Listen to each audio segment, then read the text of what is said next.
അപ്പോൾ അങ്ങനെ പോകുന്നു സഭയിലെ കാര്യങ്ങൾ. പ്രിയപ്പെട്ട പ്രേക്ഷകരെ, പാലക്കാട് വാളയാറിൽ ട്രെയിൻ ഇടിച്ച് പിടിയാനയും കുട്ടിയാനയും ചരിഞ്ഞു.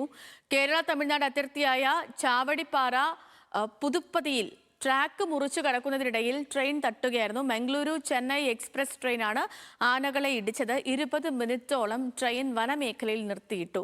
സച്ചിൻ വള്ളിക്കാട് വിവരങ്ങളുമായി പാലക്കാട് നിന്ന് ചേരുന്നുണ്ട്. സച്ചിൻ, വിവരങ്ങൾ. Good morning.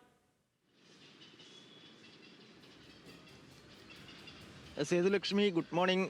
ഇന്ന് പുലർച്ചെ, അതായത് 12:30 കൂടിയാണ് ഇത്തരത്തിൽ അപകടം സംഭവിച്ചിട്ടുള്ളത്.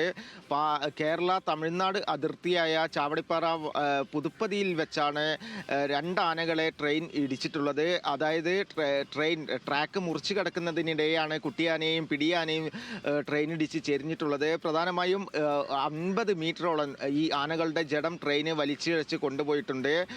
ചെന്നൈയിൽ നിന്നും മംഗലാപുരത്തേക്ക് പോകുന്ന എക്സ്പ്രസ് ആണ് ഇടിച്ചിട്ടുള്ളത്. എന്തായാലും വലിയ ഒരു അപകടം ഉണ്ടാവാനുള്ള ഒരു സാധ്യതയുള്ള മേഖല കൂടിയാണിത്. കാരണം വനമേഖലയോട് ചേർന്ന് ഉള്ള റെയിൽവേ ട്രാക്കിലാണ് ഇത്തരത്തിൽ അപകടം സംഭവിച്ചിട്ടുള്ളത്. എന്തായാലും ട്രെയിനിന് വേഗത കുറവായതിനാൽ തന്നെ ട്രാക്ക് തെറ്റുന്നത് അടക്കമുള്ള വലിയ രീതിയിലുള്ള ഒരു അപകടം തന്നെ ഒഴിവായിട്ടുണ്ട്. ഉടൻ തന്നെ വനംവകുപ്പിൻ്റെ കേരളത്തിലെയും അതുപോലെ തന്നെ തമിഴ്നാട്ടിലെയും ഉന്നത ഉദ്യോഗസ്ഥരടക്കമുള്ളവർ ആ പ്രദേശത്ത് എത്തുകയും നിലവിൽ നടപടിക്രമങ്ങളെല്ലാം പൂർത്തീകരിച്ചിട്ടുണ്ട്.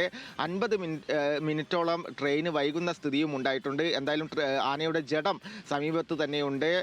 നിലവിൽ തമിഴ്നാട് അതിർത്തിയോട് ചേർന്നിട്ടുള്ള പ്രദേശത്താണ് അപകടം സംഭവിച്ചിട്ടുള്ളത്. സേതുലക്ഷ്മി. ഓക്കെ, ശരി സച്ചിൻ.